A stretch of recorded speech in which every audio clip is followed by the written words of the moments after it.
ሰላም ክቡራትና ክቡራን የሴርዋናት ተመልካቾቻችን እንደምናረፈዳችሁ ከሴርዋናት ወደ እናንተ የሚደርሰውን የዕለቱን የአዲስ ነገር ዘገባ ጥንቅራችንን አጠናቅረን ይዘን ቀርበናል። ይህን የዘገባ ጥንቅር ደግሞ እናንተ በማድረስ አብሬ ቆይታ ማድረጋውን የዘላለም ታረቀኝ ነኝ። እናንተም ደግሞ እስከ ዘገባ ጥንቅር ፍጻሜያችን ድረስ አብራችሁን ቆይታ ስለምታደርጉ ከወዲሁ ያመሰግንኳችሁ። በስተመጀመሪያ አብይ ነጥቦችን ወደ እናንተ ማድረስ ይሆናል። የሀገር ውስጥ የውጭ ዘገባዎችም አሉን። አውስትራሊያ ዜጎች ወደ ትግራይ፣ አማራና ሌሎች የኢትዮጵያ ክልሎች እንዳይጓዙ ማስጠንቀቂያ አውጥታለች። የቀድሞ የኢትዮጵያ አየር መንገድ ዋና ስራ አስፈጻሚ አቶ ግርማ ዋቄን በዩጋንዳ አየር መንገድ ሊሾም ነው። ከንቲባ አዳነች አቤቤ የመምህራን የመኖሪያ ቤት ግንባታ አስጀመሩ። ኢትዮ ቴሌኮም ከጅቡቲና ሱዳን የቴሌኮም ኩባንያዎች ጋር በመተባበር ለመስራት ተስማምተዋል። ግብጽ በሱዳን የእርስ በርስ ጦርነት ውስጥ በድሮን ጥቃት በቀጥታ እየተሳተፈች መሆኑ ደግሞ ተገልጿል። ሌሎች ዘገባዎችም ይኖራሉ። እነዚህ አበይ ነጥቦች ነበሩ። ወደ ትንታኔያዊ ዘገባዎች አልፌያለሁ። የፌዴራል ፖሊስ ሎጂስቲክ ዋና መምሪያ ኃላፊ ረዳት ኮሚሽነር እሸቱ ፌጤ ከ50 ዓመት በላይ አገልግሎት ላይ የነበረውን የፌዴራል ፖሊስ ተሽከርካሪ ሰሌዳ የተዘበራረቀና ወጥነት የሌለው እንዲሁም ለቁጥጥር አመቺ እንዳልነበረ ተናግረዋል። በአንጻሩ አዲስ የተሽከርካሪ ሰሌዳም ከቴክኖሎጂ ጋር የተሳሰረና ከረጅም ቋት ጋር የተጣመረ መሆኑ ተጠቁሞ ሰሌዳው በሕገ ወጥ መንገድ የማይባዛ ሚስጥራዊ መለያዎች የያዘ መሆኑ ለቁጥጥር እንዲሁም የስራ እንቅስቃሴን ቀልጣፋ ከማድረግ አኳያ ከፍተኛ አስተዋጽኦ ይኖረዋል ብለውታል።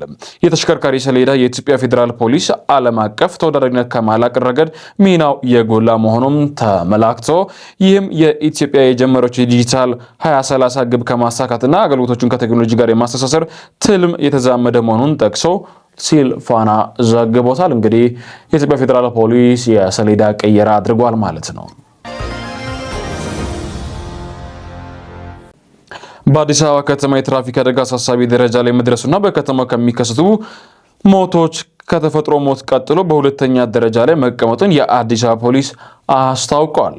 ለአደጋው መጨመር መሰረታዊ ምክንያት ተሽከርካሪዎችና የእግረኞች የደንብ መተላለፍ መሆኑን የገለጹት የአዲስ አበባ ፖሊስ ኮሚሽን የህዝብ ግንኙነት ዳይሬክተር ኮማንደር ማርቆስ ታደለ በተለይም አሽከርካሪዎች የሚያደርጉት የፍጥነት ወሰን መጣስ ለአደጋው መባባስ ዋና ምክንያት መሆኑን ጠቁመዋል።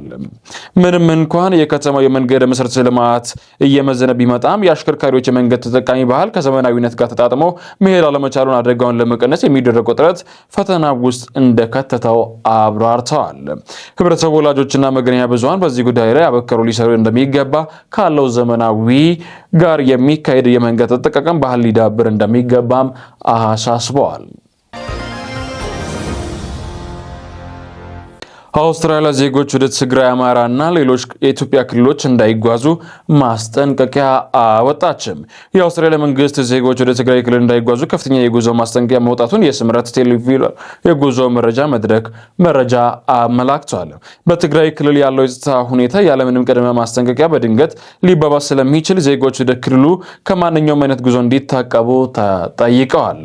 የአውስትራሊያ ባለስልጣናት በአሁኑ ወቅት በትግራይ ክልል የሚገኙ ዜጎችን አመቺ ሁኔታ በመጠቀም በንግድ በረራዎች ወይም መንገዶች ክልሉን ለቀው እንዲወጡ አሳስበዋል።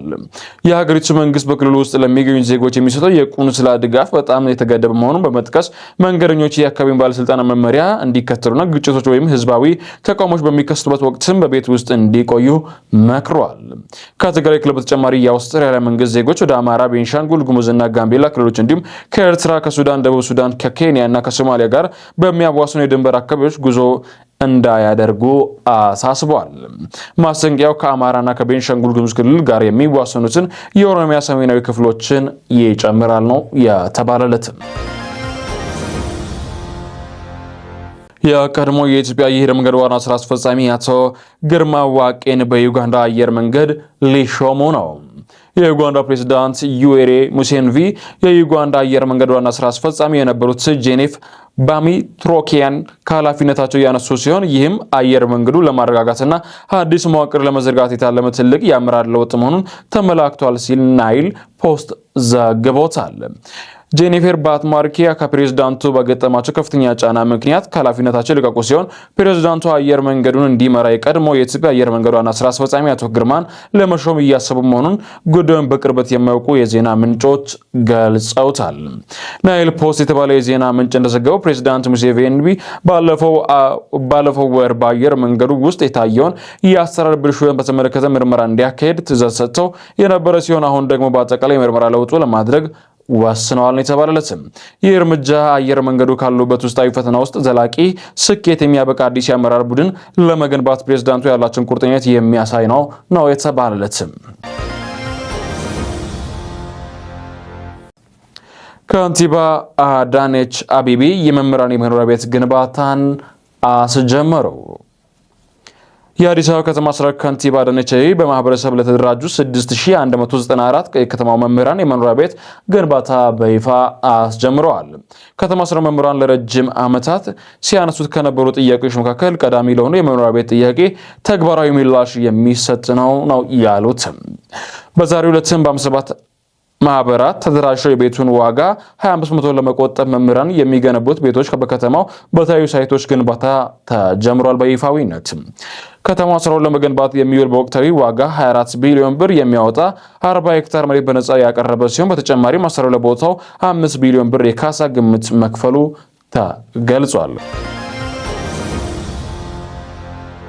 ኢትዮ ቴሌኮም ከጅቡቲና ሱዳን የቴሌኮም ኩባንያ ጋር በመተባበር ለመስራት ተስማማ። የኢትዮ ቴሌኮም ዋና ስራ አስፈጻሚ ፍሬሕይወት ታምሩ በዚህ ወቅት እንዳሉትም የሶስትዮሽ ስምምነቱ የጋራ ዲጂታል ወደፊት ዕጣ ፈንታቸውን ለመገንባት የሚያስችል ነው ያሉትም። የሆራይዘን ፋይበር ኢኒሺዬቲቭ ጠንካራና ከፍተኛ አቅም ያለው እንዲሁም አፍሪካን በዲጂታል የሚያስተሳስር የኮኔክሽን ኮሪደር ለመፍጠር የተወሰነ ወሳኝ እርምጃ መሆኑን ጠቁመዋል። በተለይም የጅቡቲ የባህር ውስጥ የፋይበር ኬብሎች በኢትዮጵያ በኩል አድርጎ ከሱዳን ጋር በማስተሳሰር ቀጠናዊ ዓለም አቀፍ ትስስርን የሚያጠናክር አስተማማኝ የበሰር ተግባራዊ እንደሚያደርግ ነው የተናገሩትም። የጅቡቲ ቴሌኮም ዋና ስራ አስፈጻሚ መሐመድ አሴዌ በኋላ በበኩላቸውም የሆራይዘን ፕሮጀክት ለሀገሪቱ የጋራ እድገትና ብልጽግና ያለን ራዕይ መሰረት በማድረግ በቀጠናው የቴሌኮም መሰረት ልማትን ትስስር አዲስ ምዕራፍ የሚፈጥር መሆኑን ተናግረዋል። ይህ ፕሮጀክት ከመሰረተ ልማት ግንባታ ባሻገር በአፍሪካ የቴሌኮም ኦፕሬሽን መካከል ለሚደረግ የፈጠራ አጋርነት ሕያው ምስክር ነው ያሉት ደግሞ የሲዩዲቲ ዋና ስራ አስፈጻሚ ማጊዲያ መሐመድ ናቸው።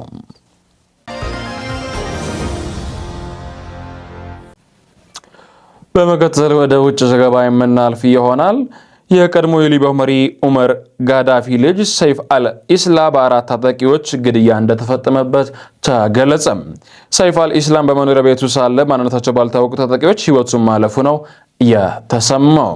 በምዕራብ ሊቢያ ዚንታን ከተማ ጥቃቱ መድረሱ የአገሪቱ መገናኛ ብዙሃን አረጋግጠዋል። የኢስላም የፖለቲካ አማካሪ አብዱል ኦዝማን ግድያው መፈጸሙን በፌስቡክ ገጻቸው አስፍረው ግድያው በማን እንደተፈጸመ ግን ዝርዝር ማብራሪያ አልሰጡም። አብዱል ኦዝማን ከባድ ሐዘን ውስጥ መሆናቸውን ገልጸው ለሟች የሚደረግ ሃይማኖታዊ ስርዓት እያከናወኑ መሆኑም ተነግሯል። በጥቃቱ ዙሪያ እስካሁን የጠራ መረጃ አለመኖሩን ወደፊት ግን አዳዲስ ጉዳዮች እንደሚኖሩ የዘገባው ዩሮ ኒውስ ነው።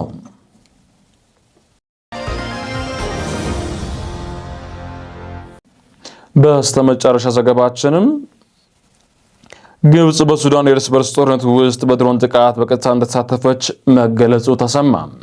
ግብጽ በምዕራዊ በረሃ በሚስጥር በገነባቸው ወታደራዊ የአውሮፕላን ማረፊያ አማካኝነት በሱዳን የእርስ በርስ ጦርነት ውስጥ በቀጥታ መሳተፍ መጀመሯን የኒውዮርክ ታይምስ የምርመራ ዘገባ ይፋ አድርጓል። ዘገባው የሳተላይት ምስሎችን በበረራ መረጃዎችና ምዕራባውያን ዲፕሎማሲያዊ ዋቢ በማድረግ እንደገለጸው የግብጽ ጦር ባለፉት 6 ወራት በሱዳን ፈጥኖ ደራሽ ኃይሎች ላይ የድሮን ጥቃቶች ሲሰነዝር መቆየቱን ያመላክታል ነው የተባለለትም። ጥቃቶች የሚነሱት በግብጽና ሱዳን ድንበር አቅራቢያ በሚገኘው ምስራቅ ኢዋኔት የግብርና ፕሮጀክት ውስጥ ተሸሽጎ ከሚገኘው ወታደራዊ ጣቢያ ነው ተብሎለታል። ጣቢያው ስቴት ሲቪል ቢመስልም የሳተላይት ምስሎች ግን ሁለተኛ የአውሮፕላን ማኮኮቢያ 17 ሌላ አውሮፕላኖች ማቆሚያና ዘመናዊ የሳተላይት መገናኛ ዘዴዎች መገንባታቸውን ያሳያሉ ብሎለታል። እንደ ዘገባው መረጃ ከሆነ የድሮን ጥቃቶች በሱዳን ግዛት ውስጥ የሚገኙ የፈጥኖ ደራሽ ኃይሎች ይዞታዎች ኢላማ ያደረገ ሲሆን ይህ ቀድሞ ሲል በርካታ የውጭ ኃይሎች በሰባቱ ግጭት ላይ አዲስ ገጽታ አክሎበታል ነው የተባለው። ክቡራትና ክቡራን የሴባናቱ ተመልካቾቻችን ለዛሬ ያዝናቸው ዘገባዎች ይመስሉ ነበር። አብሬ ቆይታ ያደረኩት ከመላው ስቱዲዮ ባለሙያው ጋር እኔ ዘላለም ታረቀኝ ነበርኩ። ሰናይ ቀን እያልኳችሁ በዚህ ተሰናበትኳችሁ።